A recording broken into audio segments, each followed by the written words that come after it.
여러분 안녕하십니까? 12월 8일 금요일 뉴스투데이 시작합니다. 오늘 국회 본회의에서 윤석열 대통령이 제2요구권을 행사한 노란봉투법과 방송 3법을 다시 표결할 예정입니다. 또 여야가 아직 합의하지 못한 내년도 예산안은 오는 20일 본회의에서 처리하기로 했습니다. 신재훈 기자입니다. 올해 정기국회 마지막 본회의 날인 오늘 여야는 윤석열 대통령이 제2요구권, 즉 거부권을 행사한 이른바 노란봉투법과 방송 3법을 재표결에 붙입니다. 다시 가결될 경우 자동 공포되지만 재적의원 과반 출석에 3분의 2 이상 찬성표를 얻어야 합니다. 재건축으로 얻은 조합원 이익에 부담금을 매기는 재건축 초과이익 환수제를 완화하는 법안 등 어제 법사위를 통과한 법안들도 본회의에 상정됩니다. 여야는 그러나 조희대 대법원장 후보자 임명 동의안 표결을 오늘 본회의 안건으로 올릴지에 대해선 결론을 내지 못했습니다. 다만 새해 예산안 등을 처리하기 위한 임시국회는 오는 11일부터 소집하기로 잠정 합의했습니다. 본회의는 예산안 처리를 위해서 20일 정도, 그리고 법안 처리를 위해서 28일 정도 이렇게 본회의를 잠정적으로 열기로 했습니다. 여야는 어제부터 양당 원내대표와 예산결산특위 간사가 참여하는 2+2 협의체를 가동했습니다. 정부 여당 측도 좀 더 야당의 요구에 대해서 좀 더 숙고하고 협의를 해달라는 주문을 하셨고 해서 22일은 무조건 처리한다라는 겁니다. 하지만 논란이 거센 R&D, 즉 연구개발 예산 증액 등에서 정부도 물러서지 않고 있어 협상은 순탄치 않을 전망입니다. 당초 야당이 오늘 본회의 처리를 예고한 이른바 쌍특검법, 대장동 50억 클럽과 김건희 여사 주가 조작 의혹 특검법은 여당의 강한 반발로 일단 보류됐습니다. MBC 뉴스 신재웅입니다. 지난 2018년 충남 태안화력발전소에서 숨진 고 김용균 씨 사고와 관련해 대법원이 원청업체와 대표에게 무죄를 선고했습니다. 김 씨의 어머니는 법원이 힘없는 약자를 보호해주지 못한다며 울먹였습니다. 김지인 기자입니다. 가로 48cm, 세로 73cm. 성인 허리에 못 미치는 낮고 네모난 구멍. 지난 2018년 12월 10일 밤 태안화력발전소의 하청업체에 입사한 지 석 달 된 24살 청년 고 김용균 씨가 이 구멍 안에서 숨진 채 발견됐습니다.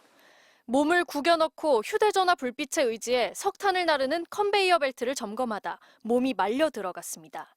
2인 1조 근무 원칙은 지켜지지 않았고 숨진 김 씨는 4시간 넘게 방치됐습니다. 20개월 만에 검찰은 원청업체 한국서부발전과 하청업체 양측 임직원 14명을 기소했습니다. 그해 5주기를 사흘 앞두고 재판이 끝났습니다. 대법원은 원청업체인 한국서부발전 법인과 김병숙 전 사장에게 무죄를 확정했습니다. 1심에선 유죄였다 2심에서 무죄로 뒤집힌 권유한 전 본부장도 무죄가 확정됐습니다. 현장의 안전점검과 예방조치 책임까지 원청업체 대표와 고위 임원에게 묻기는 어렵다는 겁니다. 김 씨가 숨진 태안화력 9호기, 10호기를 관리하고 감독한 10명은 유죄가 확정됐습니다. 모두 금고형이나 징역형의 집행유예로 실형은 없었습니다. 용균아, 정말 미안. 네가 죽은 자리에서 우리는 다시 선다. 용균이 엄마로 5년을 싸워온 김미숙 씨는 절대 받아들일 수 없다며 반발했습니다. 다른 기업주들은 아무리 많은 사람들을 안전 보장 없이 죽여도 처벌하지 않겠다는 것과 무엇이 다릅니까? 판결이 선고된 직후 법정을 떠나지 못한 채 그 자리에 주저앉았던 김 씨는 법이 왜 사회적 약자들을 보호하지 못하느냐, 내 아들이 죽었는데 당신 아들이 죽었어도 이렇게 판결했을 거냐고 대법관들을 향해 외치듯 물었습니다. MBC 뉴스 김지인입니다. 이스라엘과 하마스의 지상전이 가자지구 남부로 확대되며 격렬한 전투가 이어지고 있습니다. 이스라엘은 하마스가 민간인 지역에서 미사일을 발사한 영상을 공개했고 하마스는 하루 동안 350명 넘는 팔레스타인 주민이 사망했다고 주장했습니다. 박철현 기자입니다. 속옷만 입은 남성들이 고개를 떨군 채 도로 위에 줄지어 앉아 있습니다. SNS에 공개된 이스라엘군에 체포된 사람들의 영상입니다. 영상에선 손이 묶인 사람들이 트럭에 오르고 또 다른 사진에는 천으로 눈을 가린 채 흙바닥에 무릎을 꿇린 모습도 눈에 띕니다. 현지 언론은 이들이 이스라엘군에 투항한 팔레스타인 남성들로 하마스 대원일 가능성이 있다고 전했습니다. 민간인 거주 지역을 포함한 가자 지구 내 시가전도 치열해지고 있습니다. 이스라엘 측은 하마스가 피란민 쉼터 등에 숨어서 이스라엘을 향해 로켓을 발사했다고 주장하며 관련 영상을 공개하기도 했습니다. The IDF continues close quarter combat against Hamas terrorists in the Gaza Strip, including in Khan Yunis, eliminating tunnel shafts and the terrorists operating within them. 하마스 측은 지난 24시간 동안에만 가자 지구에서 팔레스타인 주민 350여 명이 죽고 1,900명이 다쳤다고 밝혔습니다. 또 누적 사망자 수는 17,000여 명, 부상자는 46,000여 명이라고 전했습니다. 이런 가운데 전쟁 초기 국경지대에서 벌어진 기자 사망 사건이 이스라엘의 의도적인 공격 때문이라는 주장이 나왔습니다. 로이터 통신은 지난 10월 13일 레바논 남부에서 로이터 기자 1명이 숨지고 다른 기자 6명이 다친 것은 이스라엘 탱크가 조준 사격을 한 탓이라고 밝혔습니다. The strikes were likely a direct attack on civilians and must therefore be investigated as a war crime.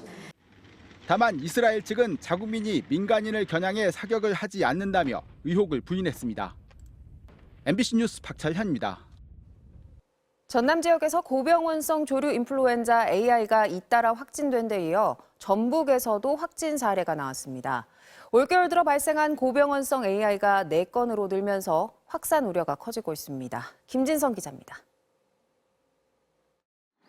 대형 방제 차량이 다리 위에서 영산강조위 논밭 위로 소독약품을 뿌립니다.